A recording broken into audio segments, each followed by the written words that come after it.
So a lot of people are talking about Anthony Joshua's appearance here on ESPN First Take. People are accusing him of ducking Tyson Fury. They say that when Tyson Fury was out of shape, when he was inactive, Anthony Joshua came out and said, yeah, he'd like to fight Fury. But now Fury is back in decent shape and he just gave Deontay Wilder all he could handle. Now all of a sudden, Anthony Joshua is coming across like he don't want that fight. People are saying this proves that Anthony Joshua was scared to get in the ring with Tyson Fury. Well, let's talk about some facts right now. When Tyson Fury was out the ring, when he was however much he weighed, 400 pounds, he was talking about Anthony Joshua week in, week out, constantly calling him a useless bodybuilder, a docile, so on and so forth, week after week after week. And for the most part, Anthony Joshua didn't even respond. But this was going on for so long. He was being tagged in all these tweets by Tyson Fury trolling him. Eventually, Anthony Joshua said, yeah, me and Fury can fight, but he's not in shape right now. So he needs to stop talking, go get himself in shape, have some fights, and then we can talk about fighting. Now, I'm paraphrasing, but you go check his timeline. That's exactly what Anthony Joshua was saying to him. Anthony Joshua wasn't saying, oh, I want to fight Fury. Yeah, I'm calling him out of the blue. No. He wasn't doing that. He was responding to Tyson Fury constantly trolling him on social media. And he didn't say, yeah, let's fight now. He was like, when Tyson Fury's ready, we'll fight. But right now, it's just all talk. The guy isn't in shape. He doesn't have his license. So he was responding to being trolled. Now, fast forward 2018, we just had Tyson Fury versus Deontay Wilder. Anthony Joshua makes it clear in this ESPN First Take interview that he's targeting Wilder. Wilder is his priority. Why? Because Wilder's got the WBC title. Anthony Joshua's goal all along was to become undisputed champion. Why wouldn't he target Deontay Wilder first? Isn't that the logical way to go if you want to be undisputed champion? I mean, they're both risky fights. You fight Fury, it's a risk. You fight Wilder, it's a risk. So go, if your goal is to be undisputed, go for the guy who's got the belt. After that, you can go fight Fury, if that's your desire. Isn't that the most logical way to go if you want to be undisputed champion? I don't get why people find that so bizarre.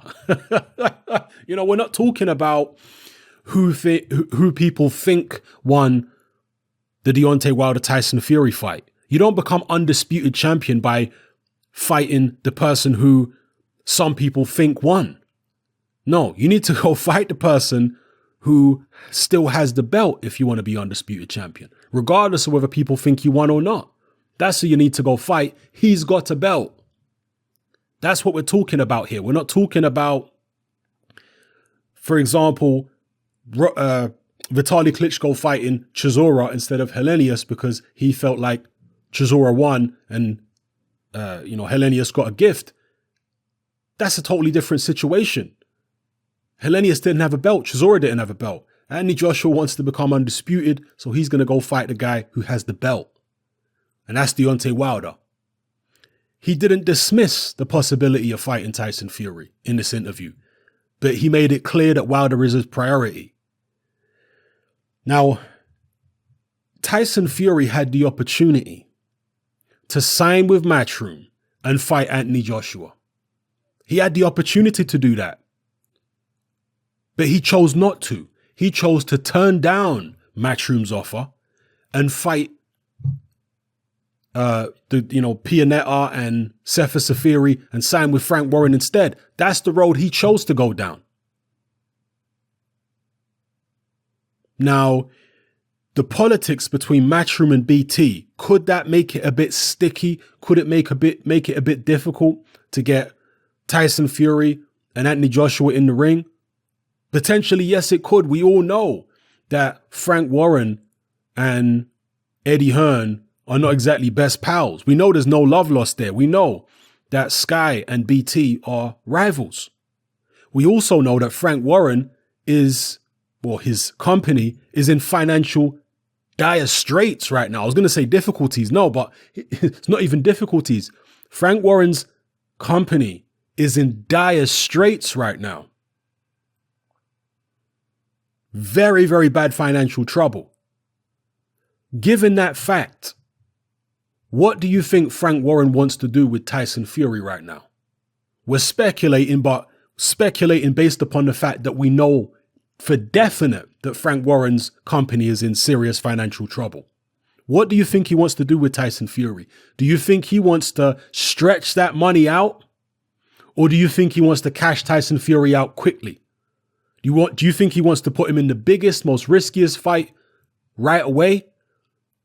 Or do you think he wants to put him in a less risky fight? Now, it all comes down to what Frank Warren thinks is a more risky fight and which is a less risky fight. Does Frank Warren truly believe that Deontay Wilder is more risky than Anthony Joshua? Maybe he does. I'm just asking these questions of you guys. Or does he secretly think that Anthony Joshua is a more risky fight? And not only is it more risky for Fury in the ring, it's more risky for Warren because he doesn't have a good relationship with Matchroom. They are his main rivals in the UK. If he puts Tyson Fury in there with Joshua, Fury loses. Frank Warren is not going to be happy, to say the least. So these are the things that you have to contemplate. Now, as I said in a previous video, I certainly do not believe that Tyson Fury is scared to get in a boxing ring with Anthony Joshua. Not for a second. Tyson Fury is a warrior. He is a brave man. He is a fighting man. But do not kid yourselves into believing that Anthony Joshua ain't a fighting man too in a boxing ring. I'm not saying he's the top street fighter out there or bare knuckle champion or anything like that. That's not really his thing. But in a boxing ring, he's shown nothing but belief in himself. From his amateur career all the way through the pros. He's been thrown into the deep end on numerous occasions through his amateur career and through the pros. And he's never shown that he can't swim. He's always been able to swim. He's never drowned at the highest level. So, yeah, this idea that Anthony Joshua was scared and this, that, and the other, come on, stop it. He already been in the ring with Tyson Fury. We know that. And we know what happened from Tyson Fury's own mouth. What would happen if Anthony Joshua and Tyson Fury fought in the ring as professionals? Who knows? I'm not going to sit here and tell you that Tyson Fury at his best can't beat Anthony Joshua. I'm not going to sit here and tell you that. Do I think Anthony Joshua would have beaten the Fury who was in the ring against Wilder? That version? Yes, I do. But that wasn't Tyson Fury at his best or even close. Tyson Fury at his best is a hell of a lot better than the guy we saw in there against Wilder. A hell of a lot better than that guy. Tyson Fury at his best, a whole different animal. And he may well get back to his best based on the evidence of what we saw against Wilder. He may get there. Hopefully he does. Because if he does get back to his best, we might have something seriously special on our hands. We might have a guy who ain't going to get dropped twice by Deontay Wilder and take a draw. We might have a guy that's just going to absolutely wipe the floor with Deontay Wilder, where Wilder won't even land any shots of consequence on him at all over a 12-round fight. That's what we might get. So I have the utmost respect for Tyson Fury's ability as a fighter, for his heart, for his tenacity, so on and so forth. I don't know who the best heavyweight in the world is right now. I want to see these guys get in the ring and fight. But I've long been saying that the priority for me is an undisputed fight. That's the priority for me. And so if Anthony Joshua has also made that his priority, how can I not support it? And it wouldn't matter whether it was Tyson Fury, who held the WBC belt right now, or Deontay Wilder. Makes no difference to me. I want to see a unification. I want to see somebody become undisputed. Now, I have to pick up on a couple of comments that I saw on the video I did the other day about Tyson Fury's lineal status, his claim to be lineal champion. One or two people said, well, if we need an undisputed champion in order to start a new lineage, we've already got one, because Tyson Fury is the undisputed champion. The belts that Anthony Joshua currently holds were not lost by Tyson Fury in the ring. And he beat Deontay Wilder. This is what people are saying, not me. They're saying he beat Wilder and he never lost the belts that Joshua currently holds. So, in effect, Tyson Fury is undisputed champion. Well, if that's the kind of logic you're going to apply, then you would have to go back to when George Foreman fought Axel Schultz.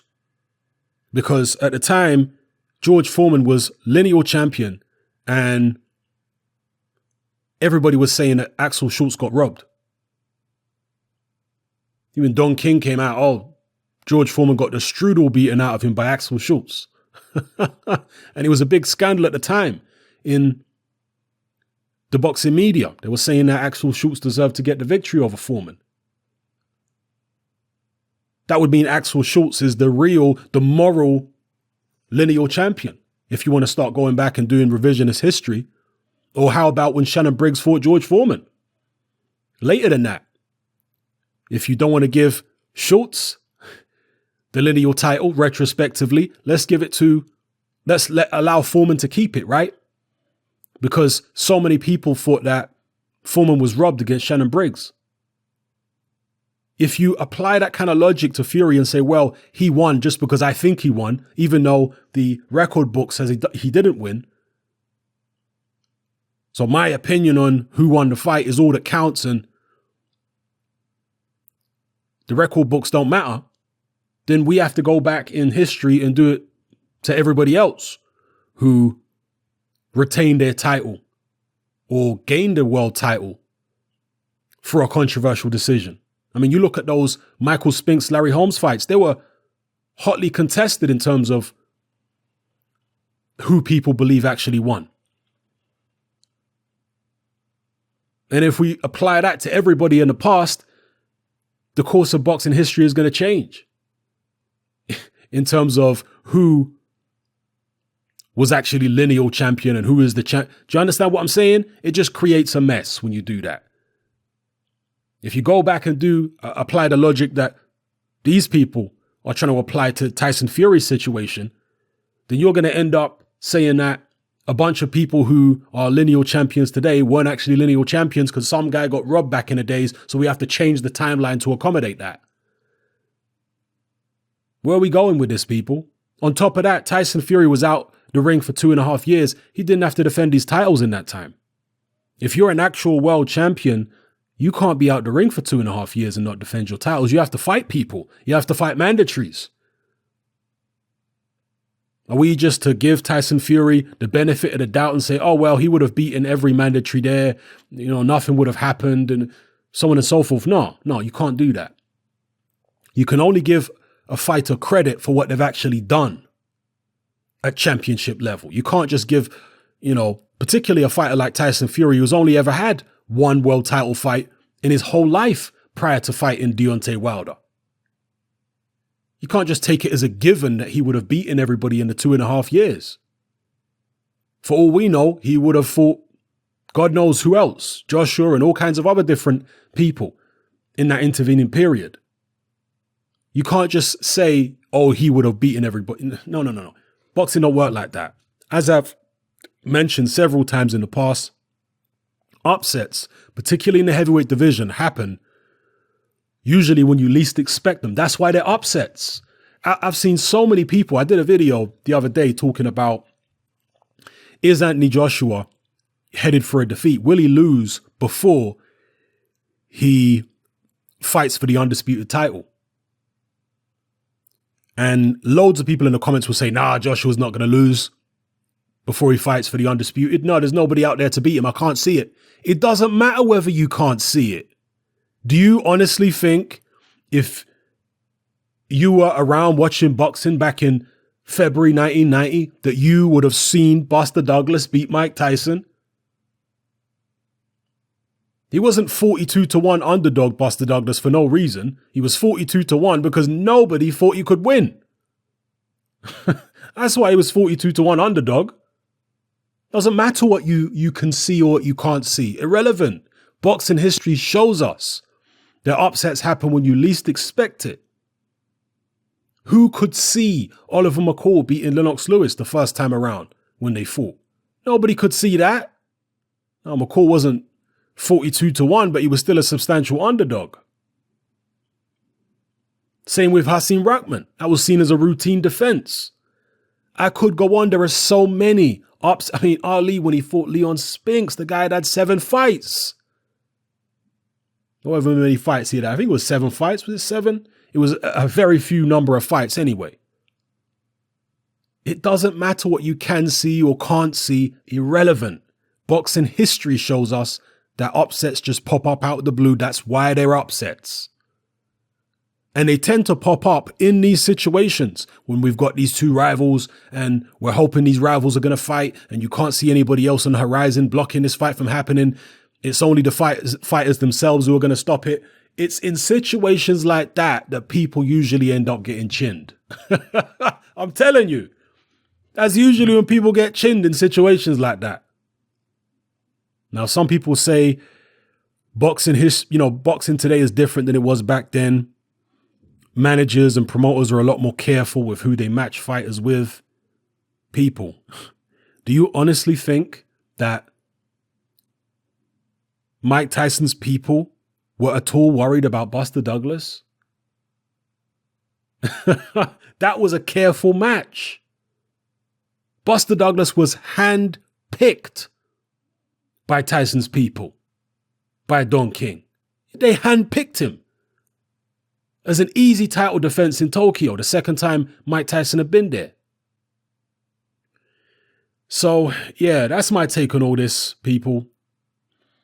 I think that Joshua going for Wilder and prioritizing Wilder is the most logical choice if you want to be undisputed, and that's something he said all along.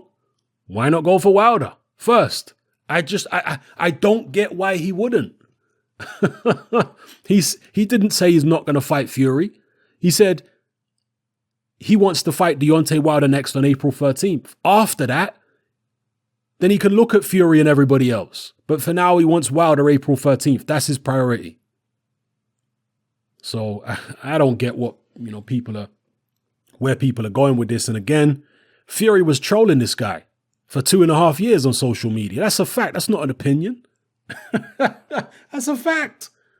So when Joshua responds, all of a sudden now what? People are trying to say that he was calling Fury out the whole time when Fury was overweight? No, he wasn't calling Fury out. He was responding to Fury trolling him. That's what he was doing. And if you want to say calling Fury out as a response to the trolling, fair enough, but it's Fury who initiated all that stuff. That's the point I'm making. Right now, Tyson Fury isn't trolling Anthony Joshua for a rematch. No, he's going at Deontay Wilder for a rematch. He's not constantly saying, come on, AJ, let's do it. I'll fight you April 13th. And no, he's not doing none of that. He's focused on Wilder.